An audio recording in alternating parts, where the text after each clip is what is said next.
Evet dostlar, şimdi meşhur asansör takımımızı yapıyorum.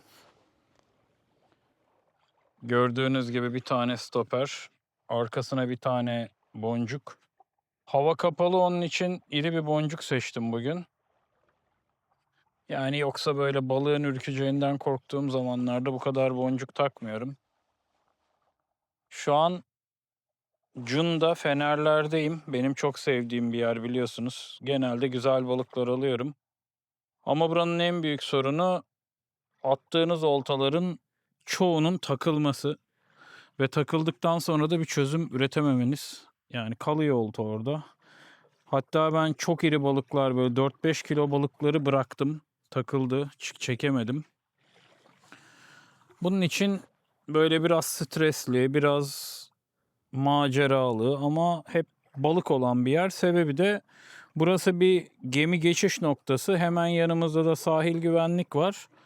Burada teknelerin av yapması yasak. Hiçbir şekilde oltayla atamazlar, ağ atamazlar. Dolayısıyla balık burada güvende hissediyor kendisini. Rahatsız eden yok. Burada balık oluyor. Kıyıdan tutmak da çok zor olduğu için oltacıların da pek tercih ettiği bir yer değil. Açıkçası çok iyi ekipman ve tecrübe istiyor. Hızlı makinalar, sağlam misinalar, mesafe atman gerekiyor vesaire, bir sürü şey var. Ben burada Yuki'nin Invisible misinasını kullanıyorum. Florokarbon kaplama. Ee, Bunu hem şu gördüğünüz makine bedenine sardım 0.40 olarak. Hem de köstekleri de bununla yapıyorum. Sebebi de benim gördüğüm böyle taşa vesaire sürtünmeye karşı en iyi misina. Yani zaten videoları var, sürtünme testleri var, koparamıyorlar misinayı ve çekeri de florokarbona göre yüksek. Çok kalın florokarbonlar da kullandım burada. Böyle üstü midye dolu taşlar var kanalın kenarlarında. Çünkü dönem dönem bu kanalı temizlemek için kepçe çalıştırıyorlar. Jilet gibi kesiyor. Yani bu bile dayanamıyor çoğu zaman ama en azından diğerlerine göre iyi. Çekeri de kuvvetli.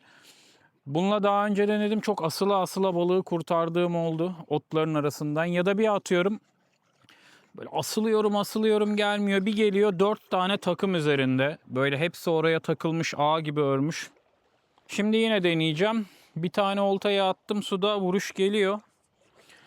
Ona çuçun taktım, bibi taktım daha doğrusu. Şimdi buna yanımda mamun var ve sülünez var. Onları da atacağım. Sülüneze özellikle biraz çalışacağım çünkü buradan çok iri mercanlar çıkıyor. Onları seviyorum. Bu da İtalya'dan kalıbını aldığım Evo kurşun. Mesafe atmak için özel bir kurşun. Kendim dökmeye başladım. Mesafeyi ciddi fark ettiriyor. Testlerini yaptım. Üzerinde hava kanalları ve şekliyle. Şimdi ben bunu da atayım. Devam ediyorum.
ihtimalle oltada balık var ama bakamıyorum.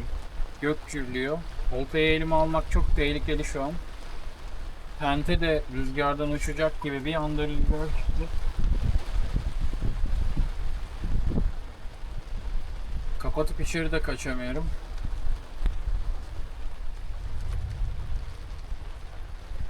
Kapatırsam buradaki her şey ıslanacak.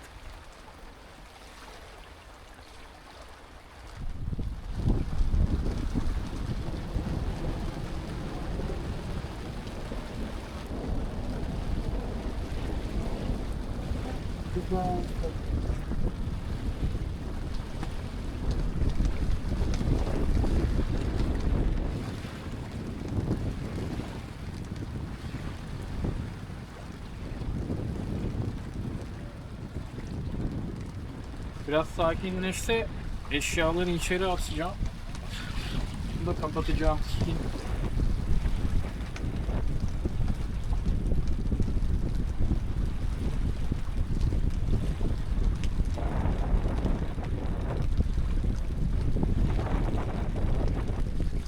Zaten çok da bir işe yaramıyor.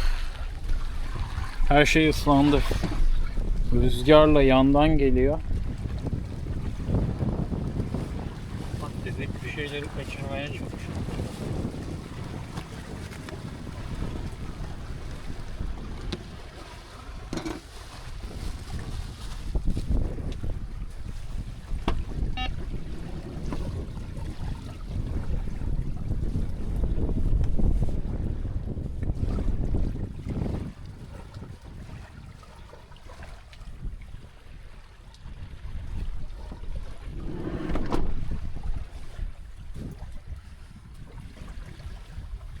Sanki alarm durumu geçti.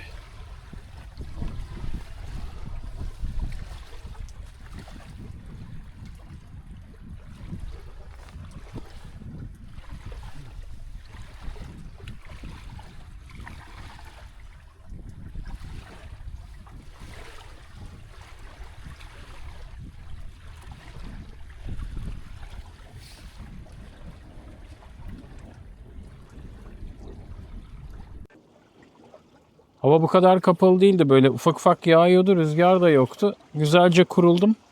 Bu kadar yağmurlu olduğunda normalde eşyaları çok dışarı çıkartmadan içeride kalmaya çalışıyorum. Çok büyük ihtimalle balık var. Ona bir bakayım şimdi.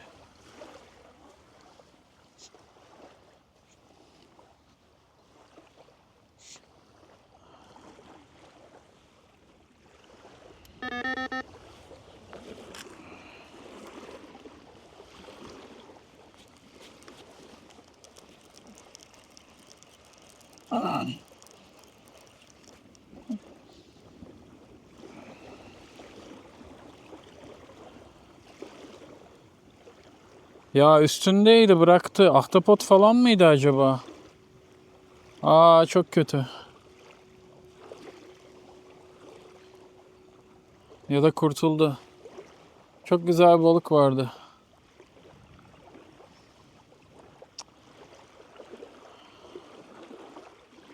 Ahtapot olabilir. Sanki biraz ahtapot gibiydi.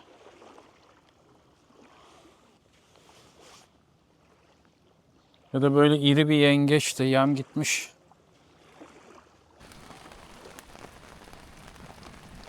Evet arkadaşlar, son durumumuz bu.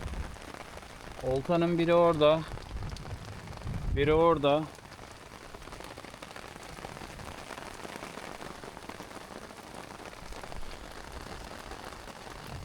Nasıl kaçacağımı bilemedim.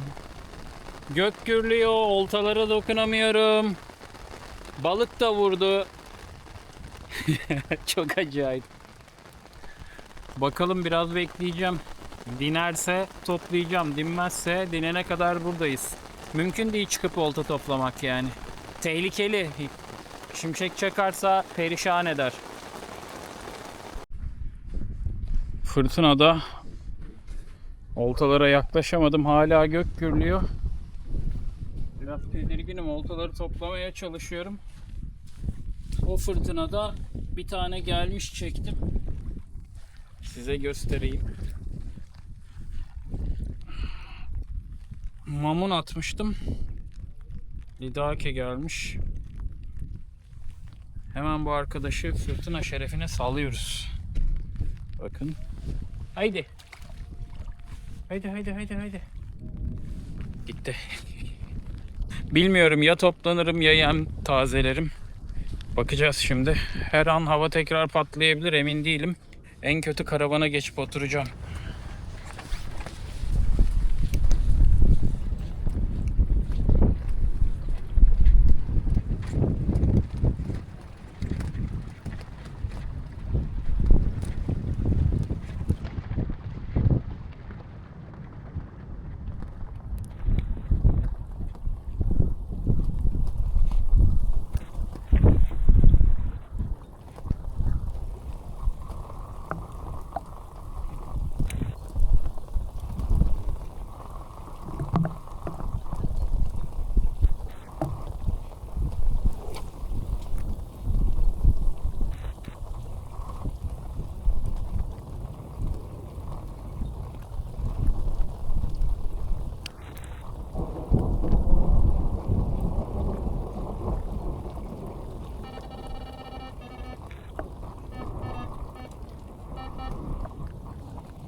Siz yapmayın arkadaşlar. Hiç mantıklı bir şey değil, delilik.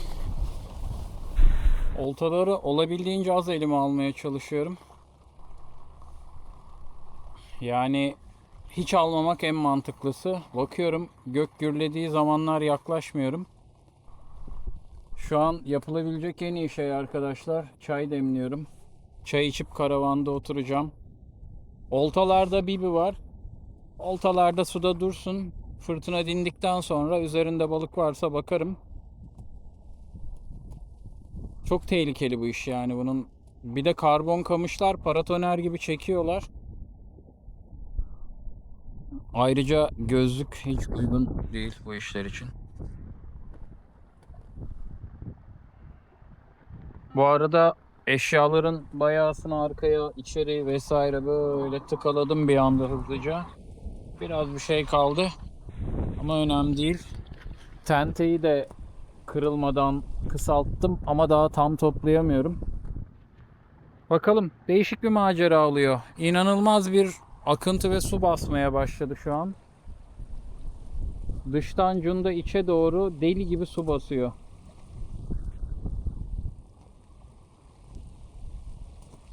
Bakalım bu balık durumunu nasıl etkileyecek. Şu oltayı da çekip ona da bir takıp ondan sonra geçip oturacağım, ne olursa olsun.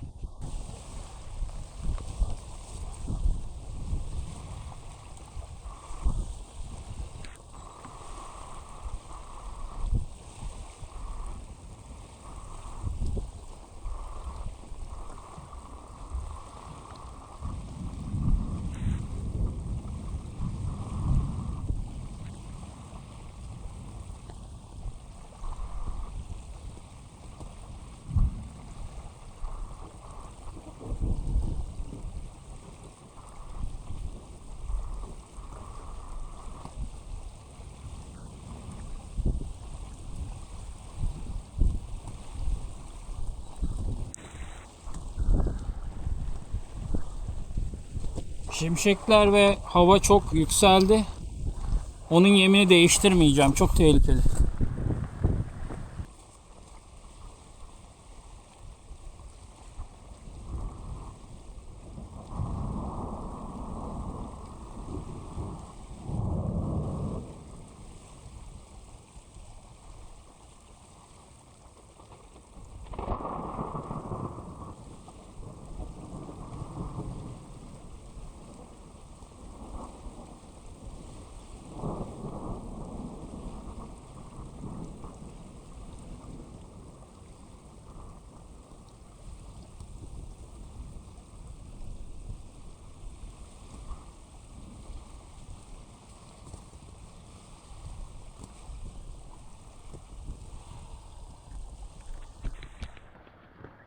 Şimşek kesildi diye yemledim.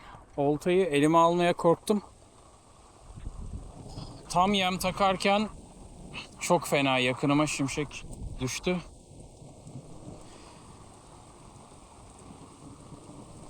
Neyse, çayım kaynadı. Şöyle bir sakinlese şu oltayı da assam içeri geçip oturacağım. Bir daha da elimi sürmeyeceğim. Ama böyle su acayip akmaya başladı. Bu akıntıda buraya trafe balık girebilir. Çok tehlikeli, siz yapmayın. Şu oltayı atıyorum, hemen geri geliyorum. Biraz sakinledi.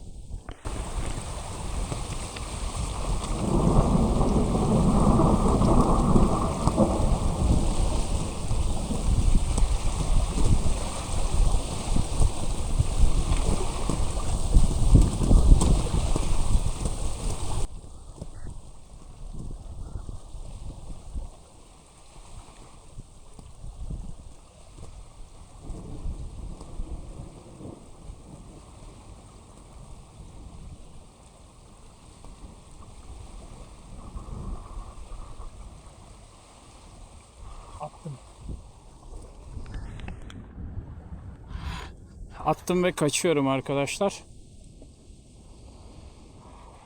Şu an balık vursa da, hani böyle kamış yerinden sökülse de gidip o oltayı elime almam, çok fena şimşek çakıyor.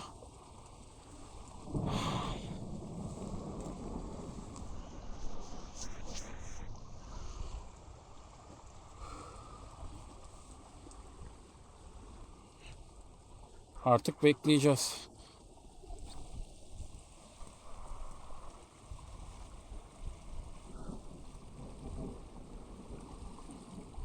Bu da değişik bir macera oldu. Şu an tek derdim o içeri basan su akıntı açık denizden Cunda iç denize öyle güzel trofe balık getirir mi? Onun için 2 oltaya da bibi taktım ve suya attım. Artık fırtına dinene kadar içeride çay içeceğiz. Yapacak başka bir şey yok.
İnşallah tente uçmaz. Şu an bir şey de yapamıyorum.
Arkadaşlar tenteyi kapadım. Ama ben böyle bir şey yaşamadım. Yani dağcılık yaptım, bir sürü balığa gittim, kampçılık yaptım. Böyle bir şey yaşamadım yani. Şu an bakın böyle bir yağmurluk var üstümde. Ona rağmen ayakkabılarımın içi su doldu. Sırılsıklam şu an. Öyle basınçlı ve güçlü bir yağmur geldi ki. Yani tenteyi kapadım neyse kırılmasın diye. Dışarıda olan malzemelere de artık yapacak bir şey yok. Kurtarabildiğimi kurtaracağım. Yani şu olta ne alemde hiç bilmiyorum. Diğeri ne alemde.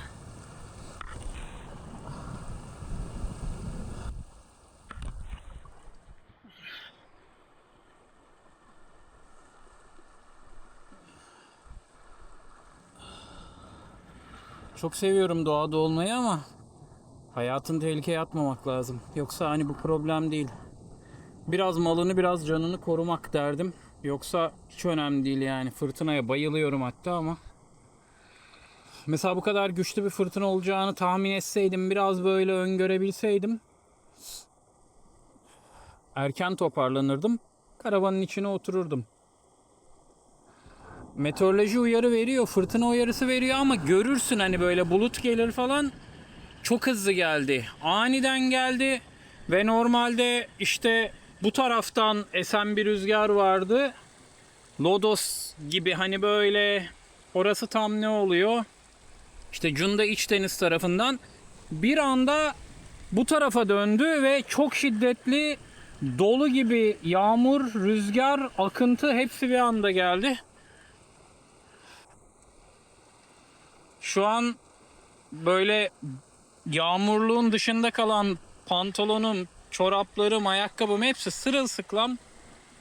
Biraz kendime gelip değiştireceğim. Bir takım malzeme dışarıda ama yapacak hiçbir şey yok. Kendimi zor attım. Tenteyi kurtardım. O önemliydi. Şimdi kahve içiyoruz.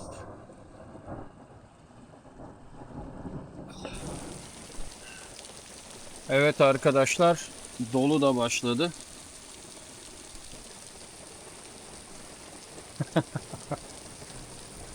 Poseidon'u çok kızdırdık.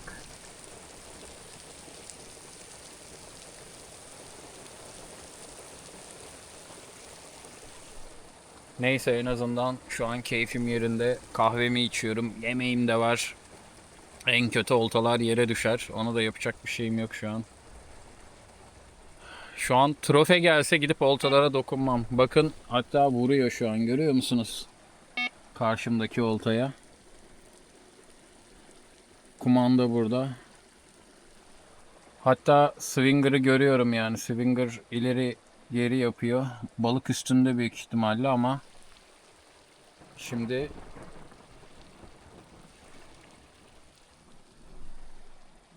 bayağı boşlamış swinger'ı. Ama hiç yani mümkün değil oltalara şu an elimi sürmem.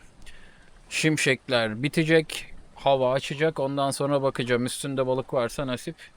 Yoksa canımız sağ olsun. Madem dışarı çıkamıyoruz, kamışlara bile dokunamıyoruz. Üstünde balık var görüyorum. Yapacak hiçbir şey yok. O zaman en azından karnımız tok olsun. Şöyle kendime çok hızlıca bir sandviç yapacağım arkadaşlar. Ayaklarımın içi su dolu.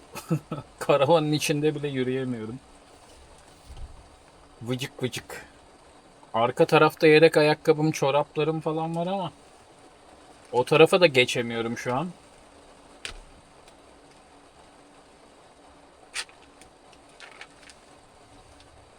Yapabileceğim en iyi şey yapabileceğim en iyi şey içeride oturup yemek yemek. Yani cam kapı falan açamadığım için bir yemek de pişiremiyorum. Dolayısıyla ne yapıyoruz? Şöyle güzel bir kaşarlı salamlı sandviç yapıyoruz arkadaşlar.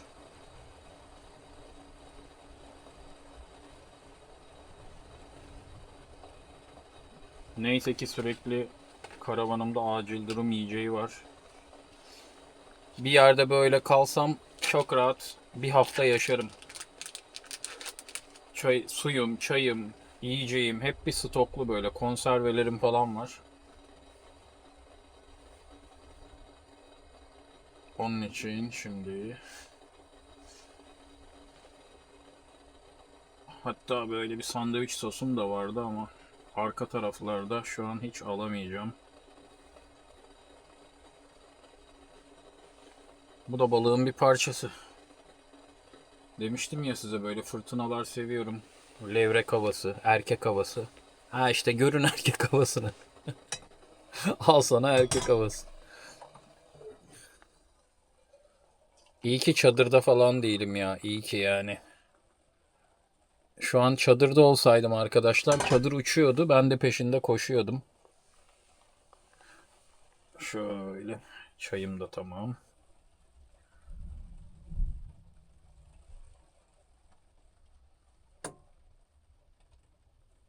Tek başıma olduğumda genelde poşet çay yapıyorum. Arkadaşlarım varsa normal toz çayım var. Onunla yapıyorum. Şu an bu gayet yeterli. Sandviçim de hazır. Hadi bana afiyet olsun.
Balık bir saatten fazladır üstündeydi.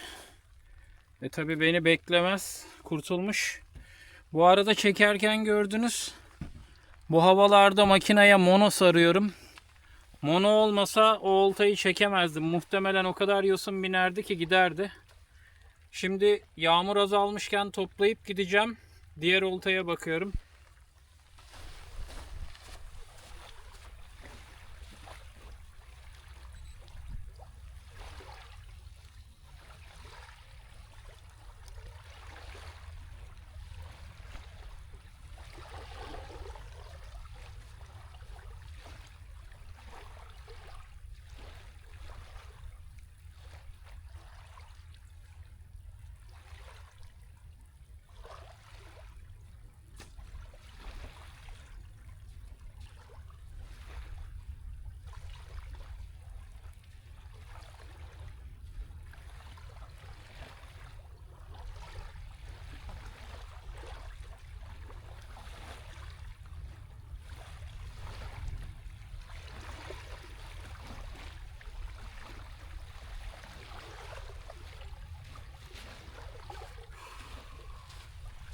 Bu olta zaten direkt yosun binip ve akıntıyla akmış, kayalıklara dolanmış.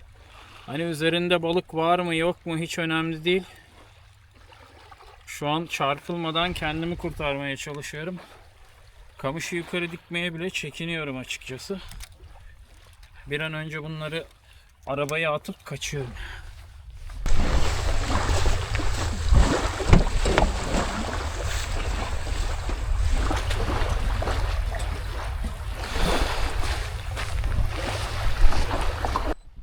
Arkadaşlar, Aquasense kesinlikle su geçirmiyor.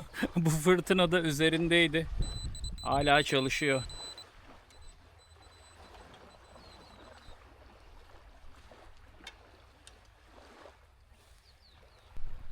Evet dostlar, farklı bir içerik olacak. Balık yok. Aksiyon var. Bir tane lidaki palazı var. Enteresan bir hava. Şu an hani biraz açıldı gibi duruyor. Ama güvenemiyorum. O kadar bir anda ve şiddetli bozuyor ki sonra hiçbir şey yapamıyorum. Şu an hani bu yağmurluğa rağmen ayaklarımın içi su dolu. İyi ki karavan vardı. Malzemelerimin çoğu ıslandı. İçeri atabildiklerimi attım. Yani oltanın bir tanesinde balık vardı. Vurdu, alarm çaldı, kamışın ucunu gördüm ama bir saate yakın üzerinde kalınca gitti. Zaten inanılmaz bir yosun binmiş. Öbür oltada da muhtemelen balık vardı. O da böyle buradaki dıştan gelen boğaz akıntısıyla gidip şuradaki kayalıklara takılmış. Zaten normalde hiç bir sorun yokken burada oltayı çekmek problem. Böyle bir havada imkansız. Neyse, farklı bir içerik oldu. Her zaman da balık olmuyor. Bu sefer de farklı bir macera. Hep yaşadığımız şeyler aslında size göstermek nasip oldu. Görüşmek üzere.